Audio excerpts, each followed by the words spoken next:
Welcome to Mr. Bacon Pants Plays Games. Today we are playing Roll for the Galaxy.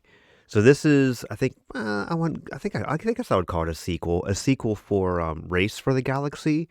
Race was a card game, and this was the dice version of the card game. Very similar, but almost feels like a completely different game. Same concept, same iconography. Same end game condition, where it's like a race to get 12 developments or worlds in your tableau. But for some reason, like adding the dice, there's also currency where you have to buy back your dice. Kind of changes up the game just enough where it's not like, oh, this is literally just a dice version of a card game. It's its own game. So this is the digital adaptation. It's developed by the same company. So if we go to the store, we can see Race for the Galaxy here, Shards of Infinity. They also show that they are working on a promo pack and an expansion for Roll for the Galaxy. I know they're also working on expansions for Shards of Infinity as well, but they have a lot of projects that they're working on. This is the company that's making Dominion, so they have a lot going on right now. But yeah, they do plan to come back to Roll and make the expansions.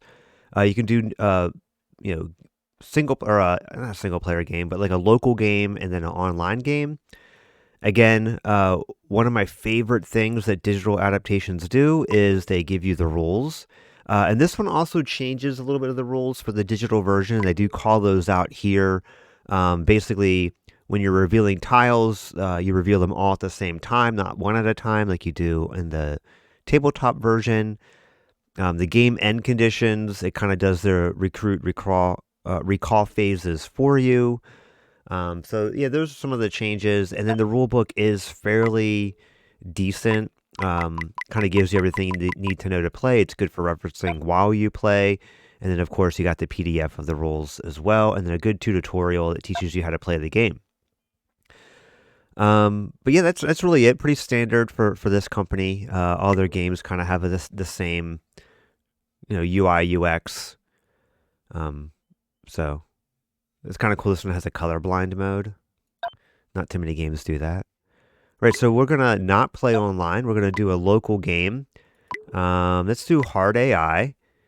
I usually play this on my iPhone, so this is kind of brand new on here.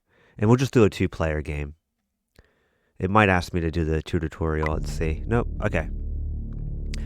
So you start off the game with a kind of like a combined card, which has a world and a development.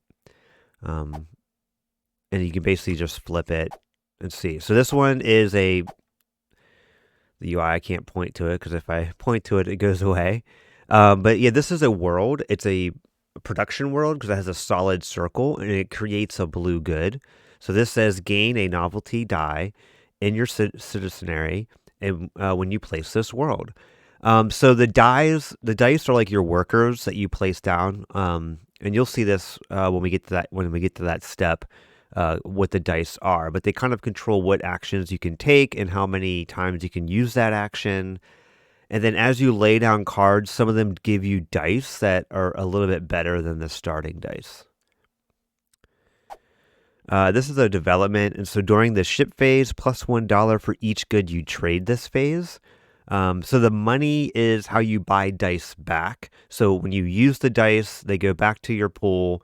And then to be able to roll them again, to put them back into your cup, you actually have to buy them back. So it's like this secondary resource that you kind of have to worry about, which is pretty interesting. So that one's kind of interesting. And then this one seems to be the more expensive side. So you have this 4-cost world, but it gives you a brown rare element. And you also gain $1. So that's kind of nice. That's why it costs more. Silicon World. And then this is the Mining League. So this gives you victory points. So plus 2 victory points per rare element in your world tableau. And then you produce $1 for each good on a rare element world at the end of this phase, at the end of the produce phase. So this gives you end game scoring. And then this one kind of just gives you something. I mean, I feel like this side gives me a goal, right? It's like get those brown worlds, the rare worlds. So let's do that. I think it's an easy, while I'm doing my own commentary while I play. This is something easy I can keep in my head and help me make decisions quicker.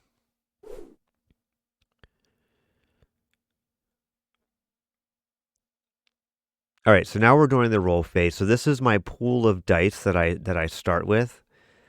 Let's look at this. So this is improved reconnaissance and wormhole station.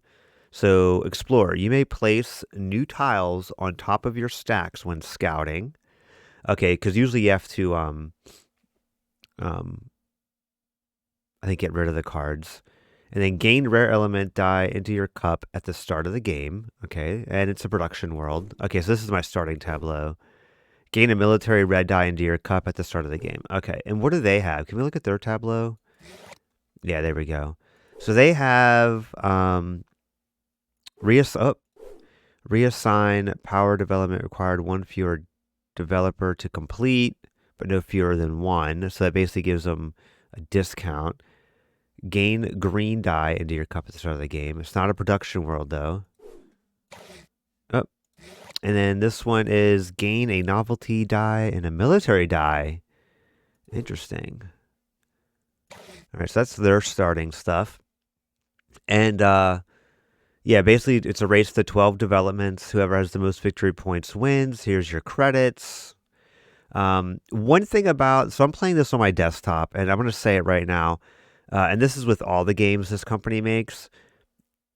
This looks very much like an iPhone or an Android game, blown up, zoomed in, super large on the desktop. And that's, I have no problems with that. It's fine. It is what it is.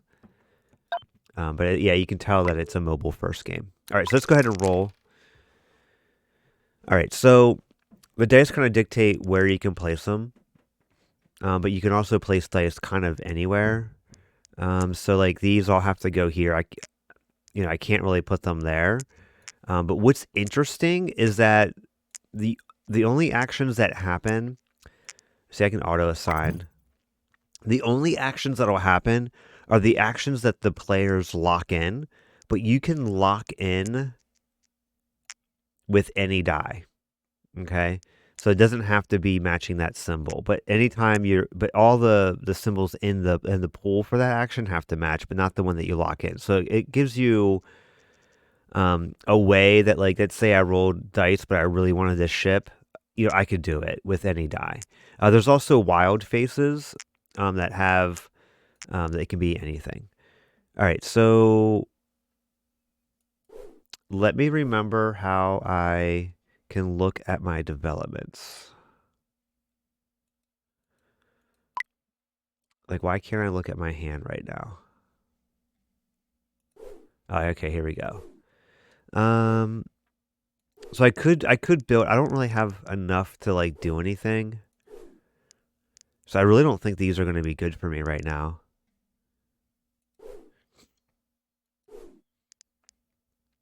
I would like to explore.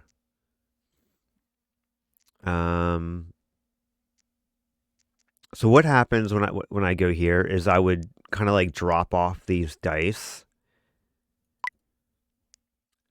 So really, it should be more like this. I drop off these dice, and the next turn I hope I can like do that. It's been a while since I played this game. I do have two more in my citizenry, but I also need money to buy them back. And this gives me some credits. I really feel like I need to do this. Yeah. All right, I'm gonna click done, see what happens. All right, so I definitely want to do gain 2 money so I can get those dice back. And yeah, I could go ahead and just kind of throw them here, and they'll kind of build up from turn to turn. I don't know if I want to do that though, because that's 6, and I really want these dice back. Can I not? Do I have? is the rules of the game that I have to throw them there? I can't not get them back.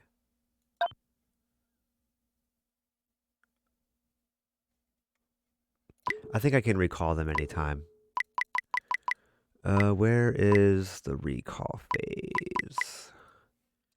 You may return workers from the construction zones and the goods to your cup. Oh, I'll say I can recall or recruit. All right, well, let's see. Let's go ahead and do auto. Click done. All right, so it says manage empire. You must drag to recruit citizenry dice to your cup, one for each dollar. So if I do auto, I think it's going to throw them all in there. Yep.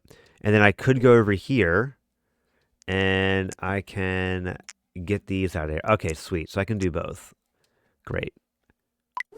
Let's do it. Remembering this game, it's pretty awesome. All right, so now I can drag any dice. Again, just do some auto. It would be nice to be able to look through, but I also just want to settle that planet.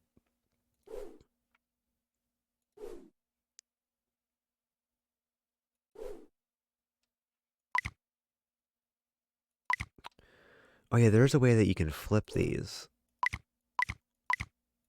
Okay.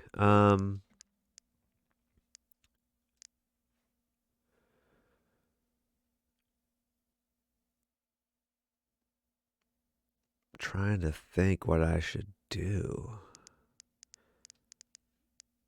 I do have a lot of that. So I could do the scouting and try to find some better stuff. All right, so I'm gonna scout. And I really don't want to get rid of any of those, so let's just draw one. All right, so this side, so I can flip. So this one gives me a blue die. This one gives me act as if you have an extra home white explorer and an extra alien technology yellow explorer to use this phase.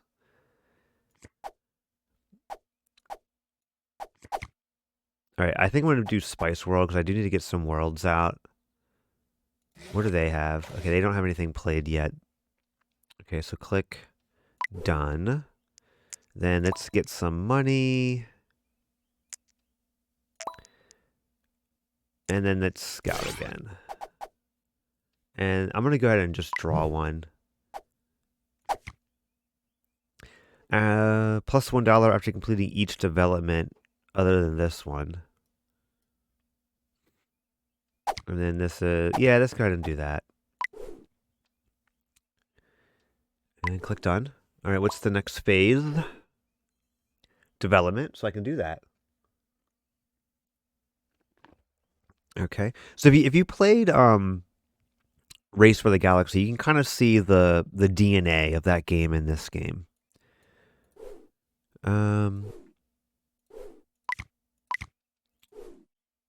What happens if I click auto? Okay, and then now I can place. Okay. And then I can basically set that there for next round.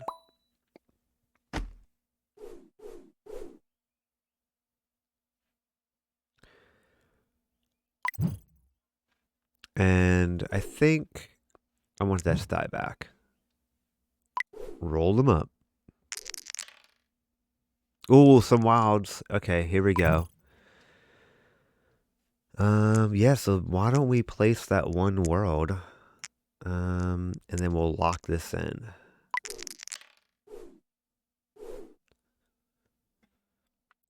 So we'll throw in Spice World. So this says gain $1 in a rare element good when this on this world when you place it. Yoink.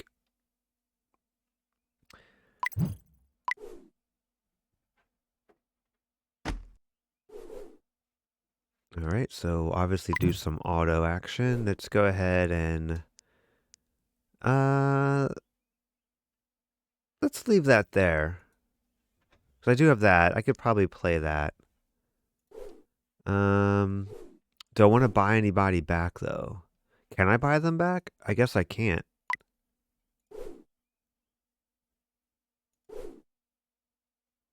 Yeah.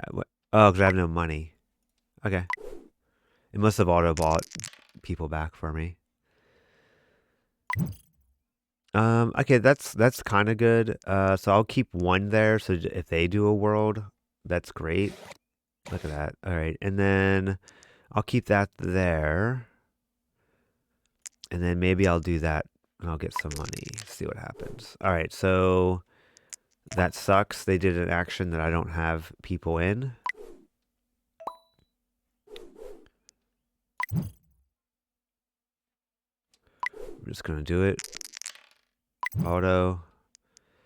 Um.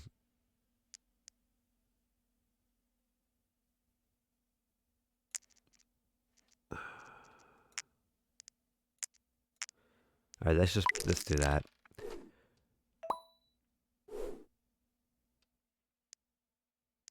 Okay, so we're gonna auto. We're gonna place. Right, so I get a blue die in my cup now. Yeah. Okay, so we bought back the people. Lots of dice. But what do I want to do? Let's look at my cards.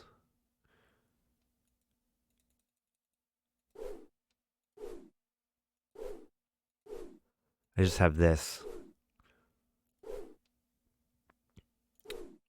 I do have this. All right, let's go to the rules. All right, so I think I'm going to go to produce. No, ship. Produce? No, ship. So each worker assigned to the ship, trade, consume. Okay, choose a good, trade to gain credits based on the world's color. Right.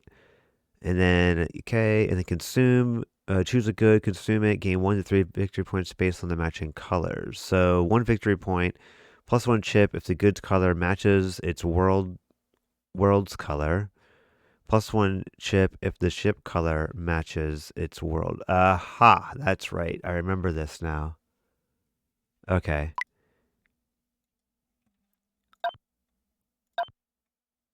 And I do have a brown ship. So I could do this and just get some victory points.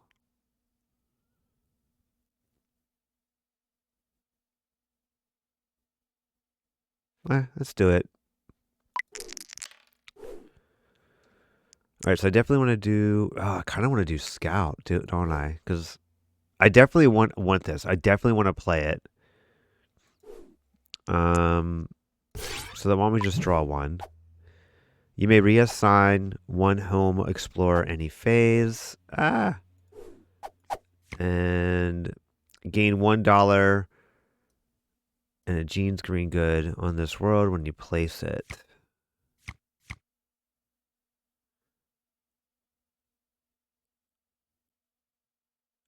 You may assign any one white explorer to any phase. I kind of like that.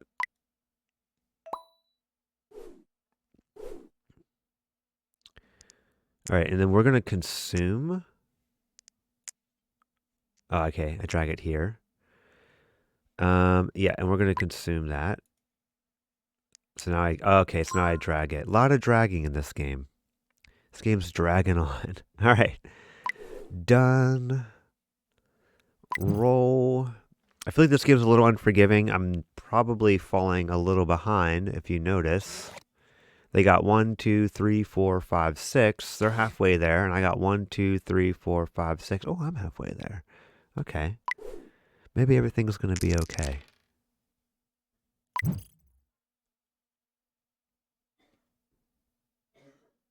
Um, should I produce? I do have.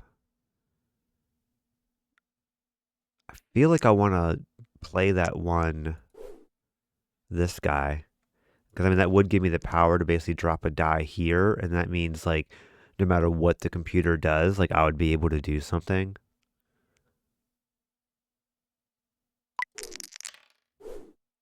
Okay. Oh, sweet. Let's gain all the monies.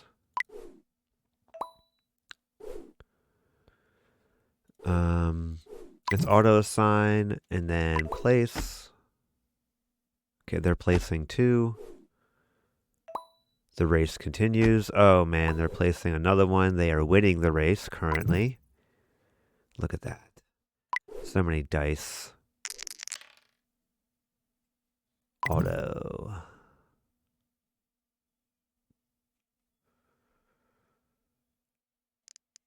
Man, I really want to be able to place that. So that's 1, 2, 3, 4. And I could do 5, right? Oh, white. 5. It's not enough. I would really like to be able to place that. But really probably more intelligent would be just to throw that guy down there. I really have no business doing that. So why don't I explore? Maybe I get something. Okay, so they're doing worlds. Can I look at my track again? Oh, right here it tells me. Okay, so I have like one something in the world. Okay, so let's throw that there. Let's do this. I don't want to discard that, so I'll just draw the 1. We'll gain a novelty.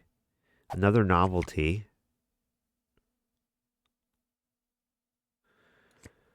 All right, let's go ahead and click done, and then we're gonna scout again, but this time we are going to. How do I discard like that? Cool. Draw 2 now. Okay, brown world buying, getting that, and then that doesn't really jive. I think I'd rather just do that. Why is this highlighted? You may, what?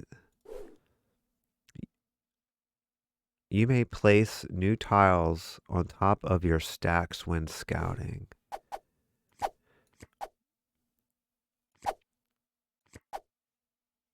Is it because the order of your stacks matter?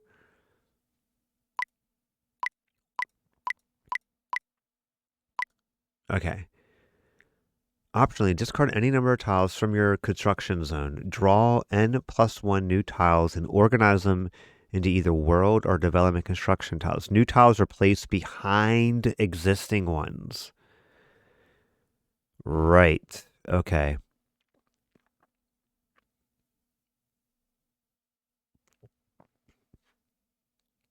Okay. Each worker assigned to the development is moved on top of the tile of development construction area. Once the cost is met, the top tile is placed in your empire. Got it. Okay. Interesting.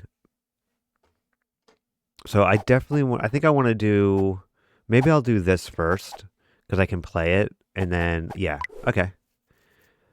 I think that's my turn. So I'm getting this game. If we play this again, I think I'll do a little better. All right, so we're obviously going to do auto and then place. I feel like this game does a lot for you, though. It's like, what am I even doing? I'm just clicking a button, a big button. Big button, the game. It is a fun game, though. You just, you know what? It's so much is automated that it just lets you focus in on the parts that require brain power, which is kind of nice.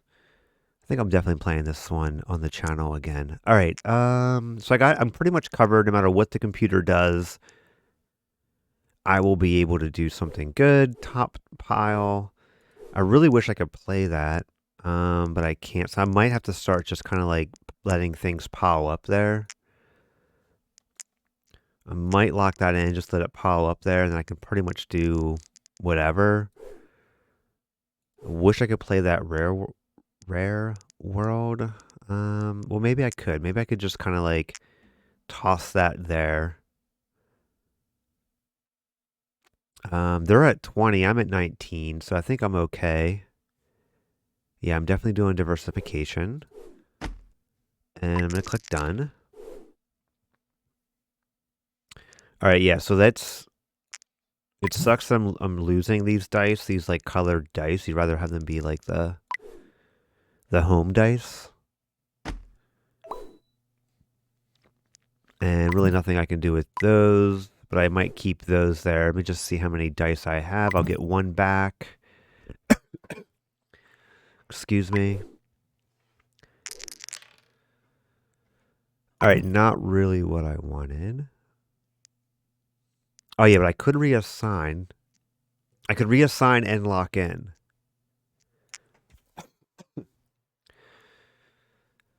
I don't know. I think I'll do this. And I'm thinking the computer might do produce. No. Okay. All right, let's go ahead and place that world.